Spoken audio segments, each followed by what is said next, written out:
বিনিয়োগকারী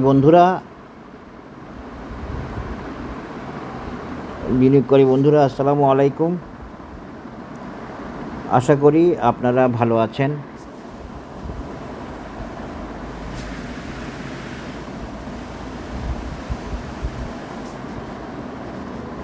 আমি এখন আপনাদের সাথে কয়েকটা ইন্স্যুরেন্স আইটেমের একটু অ্যানালিসিস দেওয়ার চেষ্টা করব, যেগুলোতে অনেকে একটু কষ্ট পাচ্ছে বলতে এক্সপেক্টেড গ্রোথ নাই, এক্সপেক্টেড বাড়তেছে না। আসলে সেই কারণগুলো সম্পূর্ণ টেকনিক্যাল। তো আমি দেখি কোনটা দেওয়া যায়। প্রথমে আমি ঢাকা ইন্স্যুরেন্সটা নিলাম। ঢাকা ইন্স্যুরেন্স এই শেয়ারটা আসলে আর্নিংস কমছে, কিন্তু এই শেয়ারটা অনেক লং টার্গেটের শেয়ার। আপনারা যদি দেখেন, এগুলো তো আমি সেরকম দেখাই না। দেখেন 100-100-র উপরে পাস রেকর্ড আছে ঢাকা ইন্স্যুরেন্সের। তো 100-র উপরে যে শেয়ার গেছিলো সেটা অবশ্যই লং টার্গেট শেয়ার। এরকম লং টার্গেট শেয়ার আরও আছে, যেমন ধরেন এই সোনার বাংলা, তারপরে আছে এশিয়া প্যাসিফিক, তারপরে আছে প্রাইম ইন্স্যুরেন্স, তারপরে আছে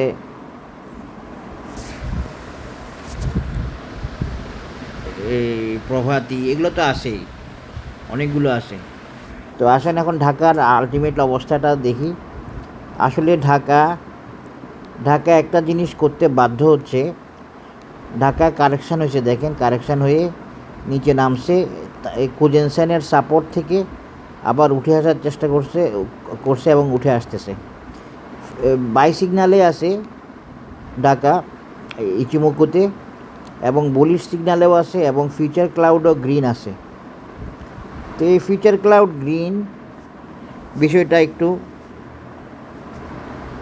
অনেকে বুঝে না। ফিউচার ক্লাউড গ্রিন মানে হচ্ছে আসলে তার ফিউচার ভালো আর কি। এইটা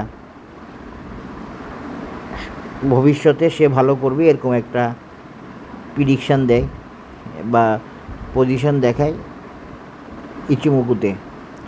এরপরে দেখেন এমএসিডি বুলিশ লেভেলে আছে, জিরো লাইনের উপরে, কিন্তু নেগেটিভ কনভার্জেন্স আছে, এখনও পজিটিভ কনভার্জেন্স হয় নাই। তো এইটা হয়ে গেলে কালকে পরশুর মধ্যে হবে আশা করি, বা এই মাসে না হইতে পারে, এরকম হইতে পারে। ঢাকা ব্যাংকটা আসলে মান্থলি চার্টের প্রয়োজনেই এই লেভেল থেকে নেমে আসছে। আমি ভাবছিলাম যে নামবে না ঢাকা ইন্স্যুরেন্স, কিন্তু মান্থলির প্রয়োজনে এই লেভেল থেকে নেমে আসছে। আবার উঠবে, আবার উঠতে বাধা থাকবে না। এরপরে এই মাস পরে ঢাকা বেশ ভালো করবে আশা করি। ঢাকার প্রবলেমগুলো অনেকটা সলভ হয়ে যাবে এবং ঢাকা পিছুটান থাকবে না, সামনে আগাবে আশা করি। তো ঢাকার যদি আমি একটা মেজারমেন্ট দিই, আগের মেজারমেন্ট ছাড়াও আগের মেজারমেন্ট তো ভ্যালিড আছে, সেটা একটু দেখে দিই, তাইলে হবে। আর এখান দিয়ে একটা মেজারমেন্ট দেওয়া যায়।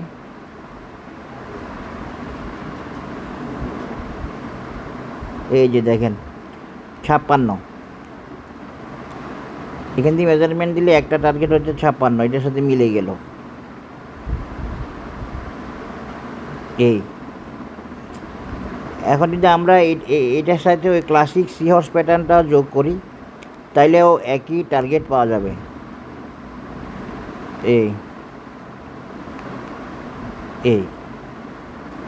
একই টার্গেট পাওয়া যাচ্ছে। তো এইটাই ঢাকার মূল টার্গেট না, 56-র পরের টার্গেটটাও আমি দেখাই দিই। এই যে লেভেলটা, তাহলে মোটামুটিভাবে এখানে একটা রেজিস্ট্যান্স আছে, এটাও দেখা যাচ্ছে ফিবোনাসি।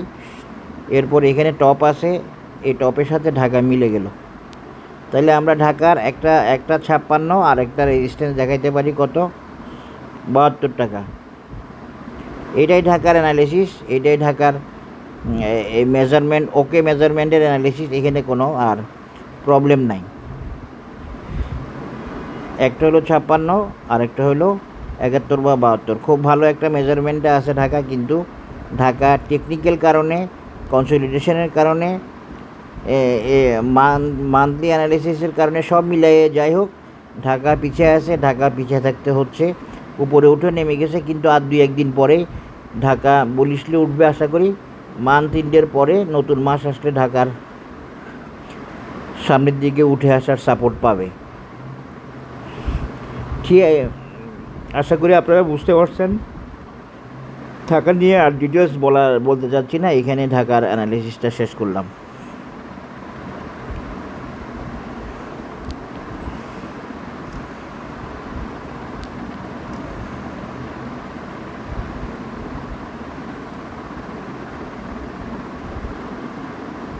এরপরে কোনটা দেখা যায়, ওই কেউ কেউ চাইছে বারবার স্ট্যান্ডার্ড ইন্স্যুরেন্স।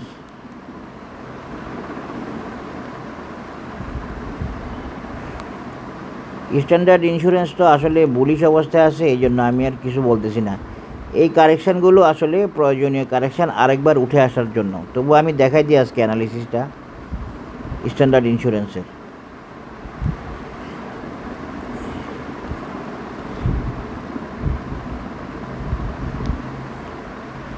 স্ট্যান্ডার্ড ইন্স্যুরেন্স এই তানকেনসেন থেকে একটু নিচে নেমে, কুজেনসেন থেকে একটু নিচে নেমে উঠে আসতেছে। এখানে একটু কনসলিডেশনে আছে। এই কনসলিডেশনটা শেষ হলে স্ট্যান্ডার্ড উঠে আসবে এবং সেটা কালকে থেকে উঠে আসবে আশা করি।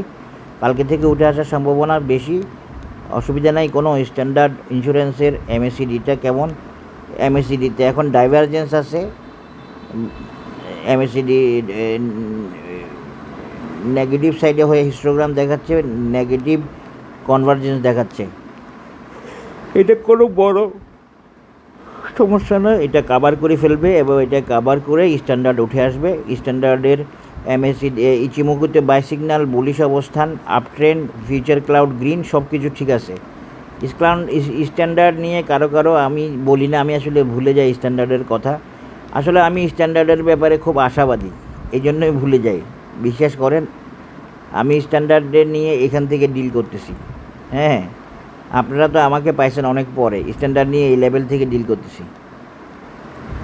যে স্ট্যান্ডার্ড উঠবে, এই টার্গেটগুলো মিট করছি আমি, মানে আমার অ্যানালিসিসে ওকে হয়েছিল।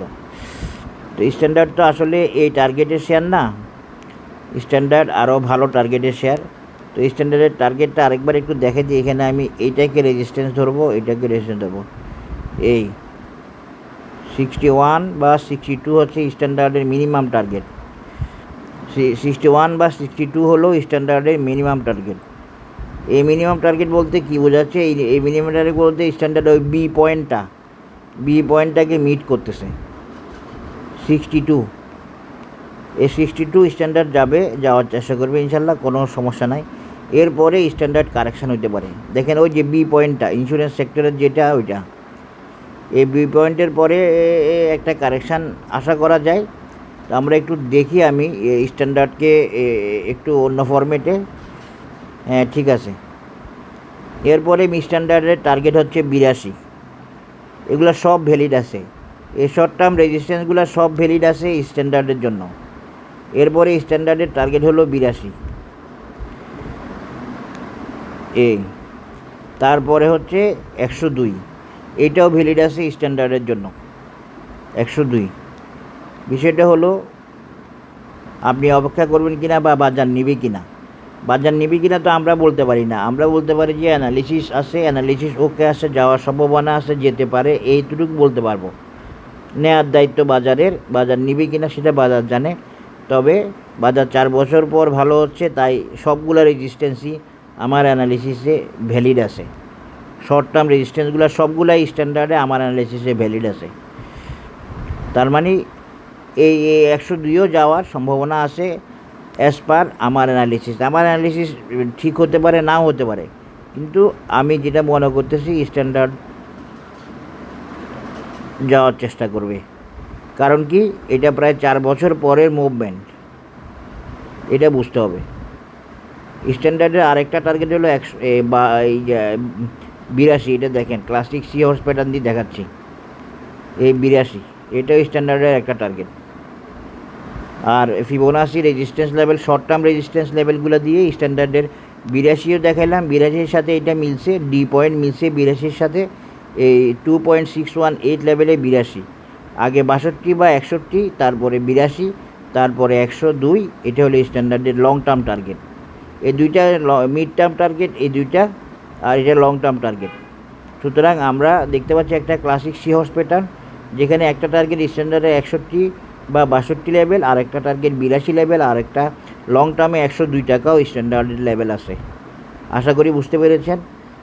স্ট্যান্ডার্ড হয়তো চেষ্টা করবে অনেক দূর যেতে, কারণ এখন ইন্স্যুরেন্সের মৌসুম, এখন বাজার ভালো হওয়ার মৌসুম। আশা করি বুঝতে পেরেছেন। এখন আসেন স্ট্যান্ডার্ডের পরে ইউনিয়ন তো আমি দেখাইছি আগে।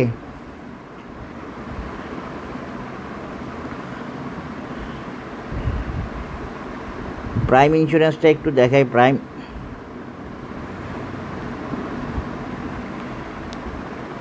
প্রাইম ইন্স্যুরেন্স ভালো ইপিএস দিছে। প্রাইম ইন্স্যুরেন্স আজকেও ভালো করছে। আসেন প্রাইম ইন্স্যুরেন্সটা একটু দেখে নিই। প্রাইম ইন্স্যুরেন্সকে আপনাদেরকে আমি একটু খেয়াল রাখতে বলছিলাম, এর বাইরে আর কিছু বলবো না, এই আর কি। তো এই যে প্রাইম ইন্স্যুরেন্স আজকে বুলিশলি উঠছে মোটামুটিভাবে ভালো। এটা আমার প্রত্যাশিত ছিল আজকে ওঠাটা, কিন্তু দু একটা শেয়ার উঠে নাই। যেমন ধরেন আজকে আমি ম্যাগনা ইন্স্যুরেন্সকে পজিটিভ ভাবছি, কিন্তু সে পরে উঠতে পারলো না। প্রাইম ইচিমুকুতে বেশি ভালো অবস্থায় নাই, মানে ভালো অবস্থায় নাই মানে ভালো অবস্থায় আছে, কিন্তু আমার পছন্দ মতো অবস্থায় নাই এই প্রাইম। হ্যাঁ, তানকেনসেন এবং কোজেনসেনে, কিন্তু ফিউচার ক্লাউড বুলিশ আছে, বাই সিগন্যাল আছে, আপিস আছে, গ্রিন আছে, এগুলো সব ঠিক আছে। প্রাইম আজকে বাই সিগন্যাল দেয় না এমএসিডিতে, কালকে যদি বাই সিগন্যাল দেয় প্রাইম নতুন একটা টার্গেট লেভেলে যাওয়ার জন্য বাই সিগন্যাল দিবে, এটা মনে রাখবেন। প্রাইম আজকে বুলিশ, সব ঠিক আছে, তবে প্রাইমের ইচিমুকুর পজিশনটা আজকে আমার পছন্দ হয় নাই। তাহলে আমি একটু প্রাইমকে দিয়ে একটু দেখি, ইমা দিয়ে দেখি ইমাতে কী অবস্থায় আছে।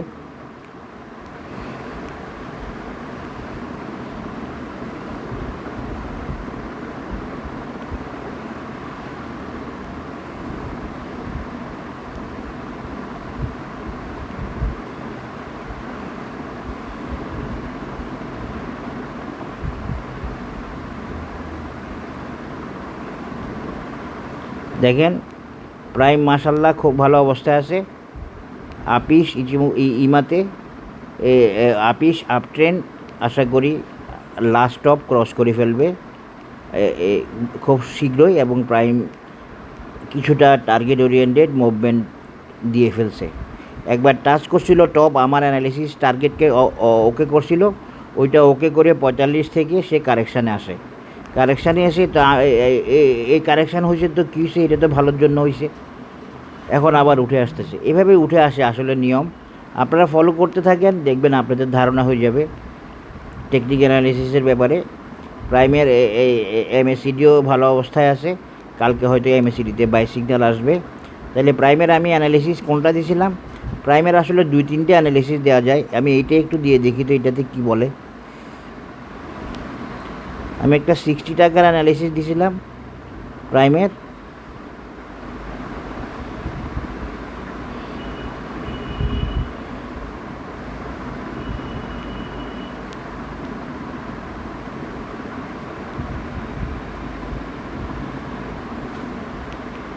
আমি যদি প্রাইমকে ক্লাসিক সি হর্স প্যাটার্নে ফেলি, তাহলে কি হয় দেখেন,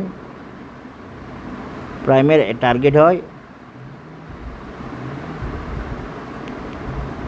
50, তো প্রাইমের টার্গেট হয় 57 টাকা, কিন্তু আমি এটাতে দেখাই নাই, আমি যেটাতে দেখাইছি ওইটা দিয়ে দেখাই। প্রাইমের রেজিস্ট্যান্স বা টার্গেট লেভেল,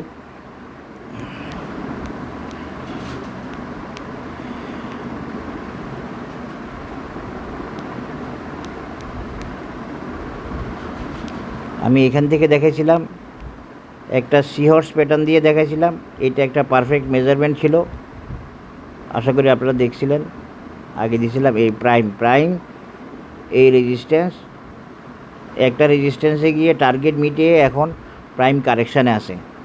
প্রাইমের আরেকটা টার্গেট কত, প্রাইমের আরেকটা টার্গেট 62 টাকা, 61 টাকা বা 60 টাকা বা 62 টাকা, যেটা হবে এগুলো কোনো সমস্যা না, আপনারা মনে রাখবেন। 61, 60, 62 এগুলো কোনো সমস্যা না। এই এটা প্রাইমের একটা টার্গেট, প্রাইমের আরেকটা টার্গেট আমরা দেখতে পারি, একটা টার্গেট মিট করছে সে, না ঠিক আছে, প্রাইমের টার্গেট প্রায় একই, 58 টাকা নইলে 61 টাকা, এই দুইটা রেজিস্ট্যান্স আছে প্রাইমের। আশা করি বুঝতে পারছেন। আপনাদের সাথে 3টা শেয়ারের অ্যানালিসিস দিলাম, তার মধ্যে ঢাকা একটু পিছিয়ে গেছে, এটা আগায় আসবে 2-1 দিনের মধ্যে ইনশাল্লাহ। তারপরে স্ট্যান্ডার্ড দিলাম, স্ট্যান্ডার্ডও আবার করে ফেলছে কারেকশান, এবং স্ট্যান্ডার্ড নিয়ে কেউ আমাকে বলছে আমি স্ট্যান্ডার্ডের অ্যানালাইসিস দিই না, অন্যগুলো আর দিই, এই জন্য স্ট্যান্ডার্ড দিলাম। এরপরে দিলাম হচ্ছে প্রাইম, এই 3টা দিলাম, আরেকটা দিয়ে দিই যাতে করে আরও কারো কাজে লাগে। আমার অ্যানালিসিস ভালো লাগলে আপনারা অবশ্যই সাবস্ক্রাইব করবেন। আমি বিশ্বাস করি আমার অ্যানালিসিস, আমার চ্যানেল সাবস্ক্রাইব করলে আপনারা উপকৃত হবেন, আপনাদের কাজে লাগবে ইনশাল্লাহ। এখন দেখেন গ্রিন ডেল্টা আজকে ভালো করছে, গ্রিন ডেল্টা ভালো করবে বলছি, ভালো অবস্থা আসছে বলছি, ভালো করার সময় আসছে বলছি, ভালো করা শুরু হয়েছে, ঠিক তেমনিভাবে প্রগতিও শুরু করছে। তো যাই হোক, গ্রিন ডেল্টার আর বেশি কিছু বলার নাই। গ্রিন ডেল্টার এই রেজিস্ট্যান্স, হ্যাঁ এই রেজিস্ট্যান্স আর এই রেজিস্ট্যান্স, এইটা মিলাইলে এইটা হয়, অন্তত এই টার্গেট হয়। আপনারা দেখছেন সিহর্স প্যাটার্ন দিয়ে অনেকগুলো টার্গেট আমার ওকে হয়েছে। সুতরাং এই সিহর্স প্যাটার্ন এখন পরীক্ষিত, যদিও বাংলাদেশে এখনও কেউ এই প্যাটার্ন ইউজ করতে আমি দেখি নাই, আমি ইউজ করতেছি প্রথম মনে হয়, আর অন্য কেউ ইউজ করলেও আমার জানা নাই। এই 78, এটা একটু মনে রাখবেন। গ্রিন ডেল্টার 2টা রেজিস্ট্যান্স দেখাচ্ছি। গ্রিন ডেল্টা হয়তো 78 থেকেও কারেকশান হতে পারে, কারণ বাজার তো আমাকে বলে দেয় নাই যে গ্রিন ডেল্টা সিহর্স প্যাটার্নে আসে। সুতরাং আমরা দোনোটার প্রয়োগে দিব, 78, 78 এবং এইটা পর্যন্ত থাকলো 86। আশা করি বুঝতে পেরেছেন। আপনাদের সাথে 4টা শেয়ারে অ্যানালিসিস শেয়ার করলাম, গ্রিন ডেল্টা সহ মোট 4টা, আজকে আর না। এগুলো মোটামুটি প্রমিজিং শেয়ার হিসাবে, ভালো স্টক হিসাবে উঠে, আশা করি বুঝতে পেরেছেন। সবাই ভালো থাকবেন, ধন্যবাদ, আসসালামু আলাইকুম।